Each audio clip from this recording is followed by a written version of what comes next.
All right, all right, all right.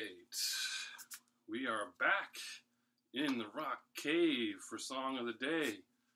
I'm your host, as usual, Mark Pierce. What do we got going on today? It's a Monday. Anyone else got a case of the Mondays? I know I do. Well, today we're going back to July 6th, 1979. And if you haven't guessed it already, this band put out their debut record. The B52's put out their self-titled album. This is a big one for me because I love this record. And I'm a big fan, as you can probably tell. I mean, I got two Rock Lobsters here, right?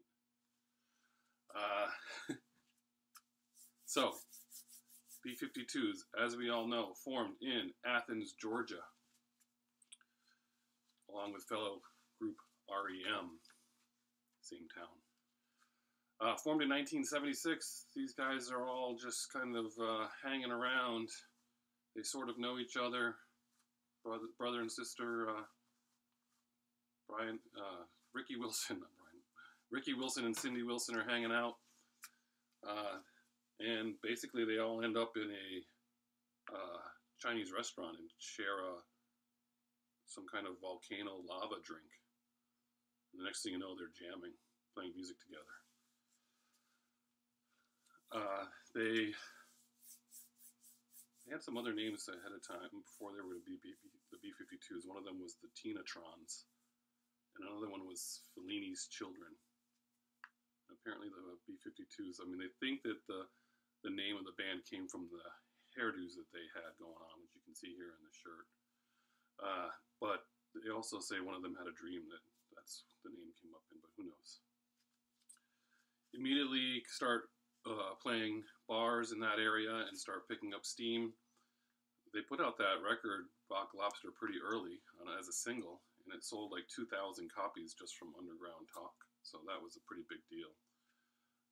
And so they started, they're kind of like surf new wave music, right? Just like with thrift store chic quality to their styles. Also notable, if you're a musician out there, was the way that Ricky Wilson tuned his guitar. Apparently he had an unconventional way of tuning his guitar in those songs.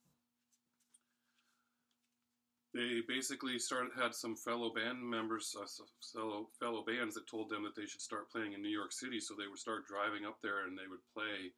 Well, CBGB said no to them at first, so they started playing Max Kansas City.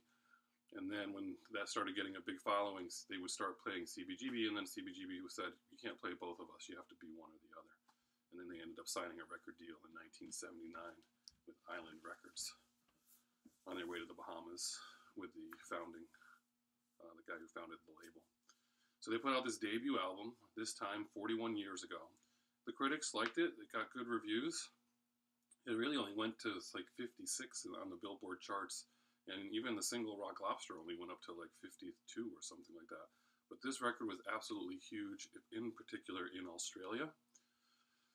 And we all know the story after that. But my first attention to it was probably, I don't know how I first heard Rock Lobster, but all I know is that in middle school, we had dances like in the afternoon in like the English teacher's room. Any Hanover people out there in North Team, remember, we had Mr. Toms in social studies and Mrs. Petrosimolo in science.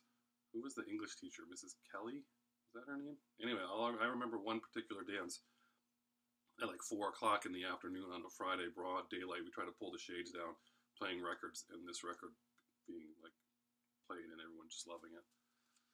So this album resonated with me pretty early on. Always loved this record. Well, obviously I love this band, but this record in particular, I've played this thing thousands and thousands of times, front to back, every single song.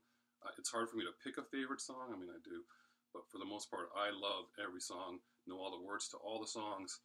To this day, I still love listening to this album. It's a great album. You got Planet Claire. It's just, their lyrics are just so odd, and it's just like, I don't know, spoke to my weirdness, I guess, you know. She drove a Plymouth Satellite in Planet Claire, you know. What does it say? All the trees are red. No one ever dies there. No one has a head. I mean, this is classic stuff, right? You got 52 Girls, which just basically lists a bunch of girls' names. Love that one. Dance This Mess Around, of course. Rock Lobster, yep. Lava, the song Lava. There's a Moon in the Sky. It's called The Moon. Hero Worship. I mean, I love all these. Are all great songs. I love these songs. 6060842. Downtown, which was the remake of Petunia Clark. These are all great songs. If you guys have not heard this album front to back, you got to give it a chance because there's some really good stuff in here. And like I said, this pretty much launched my B52's love to this day.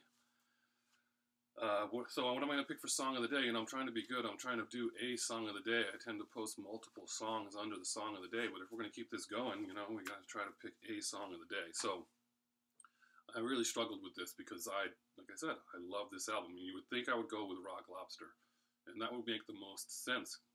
But when I really think about it, just because I've heard Rock Lobster so many times, it's Dance This Mess Around. Dance This Mess Around has been my favorite song from this record always. And it's close, but it is. So we're doing Dance This Mess Around. If you don't know this song, give it a listen. There's some awesome early videos of them singing, so I might actually end up posting some of the black and white stuff underneath, but we'll see if I can be good about that. We're doing Dance This Mess Around. This is a great song for a Monday, by the way, because who doesn't want to dance this mess around, right? So enjoy it. I love it. We're back in the rock cave.